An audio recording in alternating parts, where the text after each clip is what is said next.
Just another victim.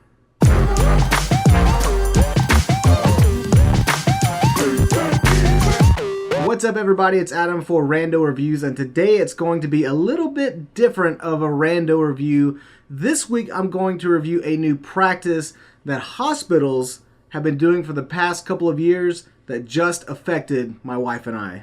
So it seems for like the last 10 years or so, with the onset of Obamacare, then the trying to undo Obamacare, the insurance world and the medical world is just in all states of flux right now.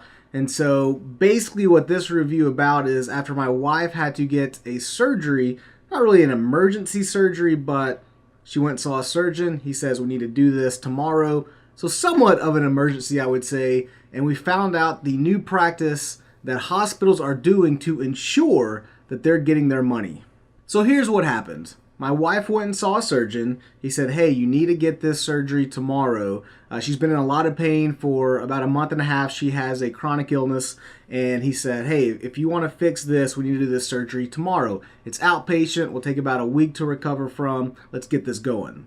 Then about 5 hours later, she gets a phone call from a person from the hospital saying, let's collect your information for your surgery tomorrow. Standard information: name, date of birth, who's going to be picking you up, who's going to be driving you, things like that. Just standard information that anyone would want before they get their surgery. It was almost like they were getting all the patient information so that when she goes in for the surgery the next day, they have all that information taken care of. And then at the end of the phone call, after getting all that basic standard information, the woman says, the estimated cost of this surgery will be about $2,800 for the facility fee. Can I get a credit card to make that payment right now? My wife was kind of thrown off and said, I can't pay $2,800 right now. And then the lady on the other line said, okay, that's fine. Well, you can make a $500 deposit instead. So the way the woman was going about it made it seem like if you don't pay the upfront cost right now, the estimated upfront cost, that the surgery wasn't going to happen. And then when my wife said she couldn't do that, they said, okay, well, since you can't do the $2,800, you can do the $500 deposit instead. So my wife was under the impression that, well, I guess that's a better deal if I only have to pay $500 up front instead of the full $2,800.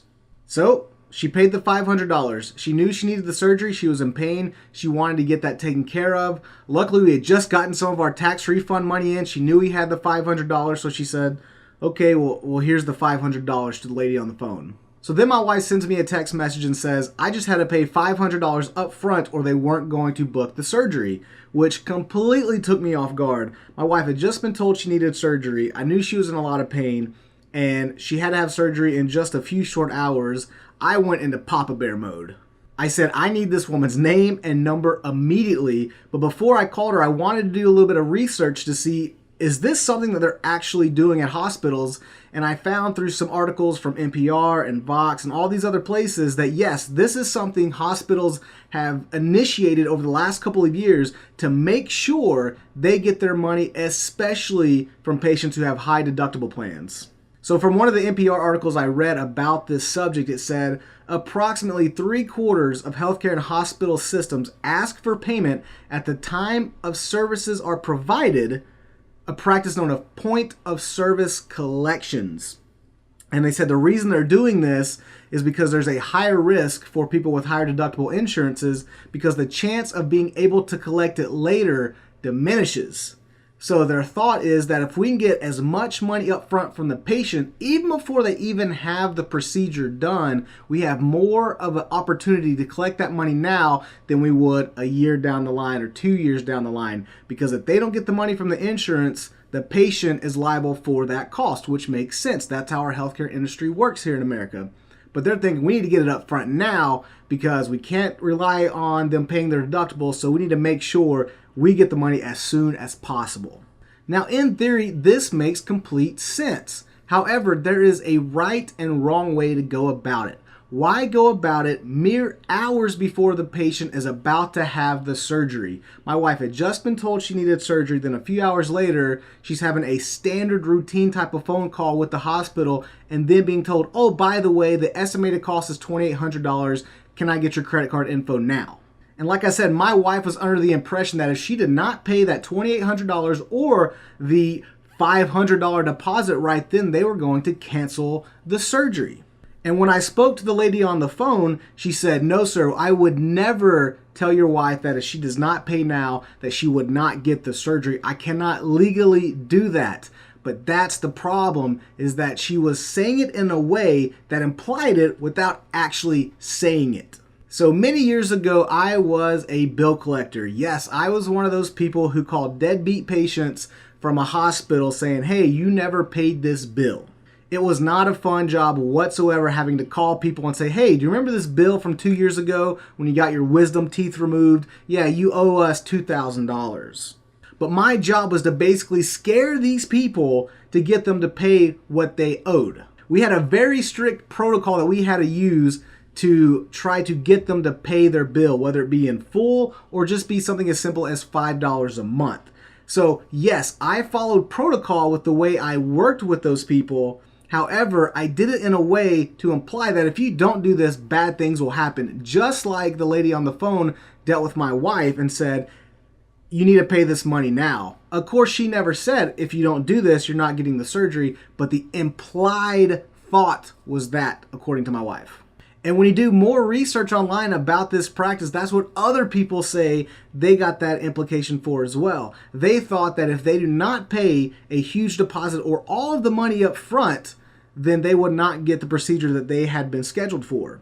So they're staying within their legal limits, just as I was staying within my legal limits as a bill collector to say, hey, if you don't do this, this might go on your credit report. Hey, if you don't do this, we might take you to court. Things like that. The hospitals are doing just the same thing, saying, hey, you need to pay this money and we need that, or whatever, the surgery might not happen, without technically saying that because they know they can't do that. It's just one of those really kind of gray areas that is really disgusting to see, and they do it to patients at the most inopportune times, and it's just not right. So what can you do if this happens to someone like you or a family member? First things first, know your rights. The funny thing is, you can say no. You can just say, no, I can't afford that right now, because when I talked to the lady on the phone, she says, well, if your wife would have said that, I would have connected her with someone that could help her arrange a payment plan at no interest to pay for her upcoming bill.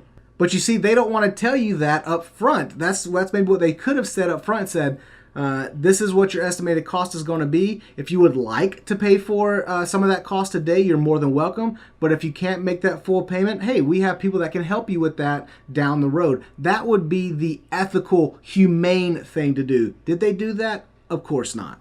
Another thing you can do is call your insurance company if you feel like you're getting harassed by the hospital. Have them speak directly to your insurance company, not you. You can do that. Another thing, tell the person on the phone to call someone else to speak to them about it. I told my wife from now on, when they're trying to talk to you about money, before you have a surgery, say, here's my husband's number, talk to him, he will handle it.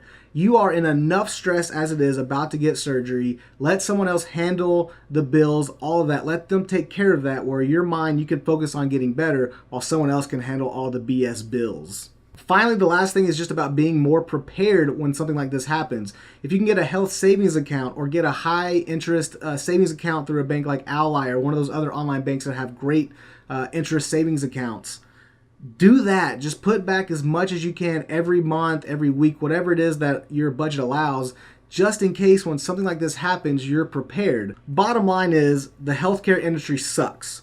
The insurance industry sucks. This practice that hospitals are putting on their patients really sucks.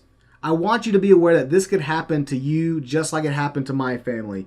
Be aware that this is a practice that hospitals are doing, and you need to know your rights, so when they try to con you into paying all of the money up front, you need to know that you do not have to do that, that you can work on an alternative way, but be prepared that this is what they're doing and that it's coming, and you're going to get a call saying, hey, here's the estimated cost, you should probably pay that right now. They'll say it in a much different way to make you think that if you do not have that money, well, we can't guarantee you a spot in the surgery chair tomorrow. That is not true. So be prepared that this is a practice that hospitals are doing, and know your rights when it happens to you.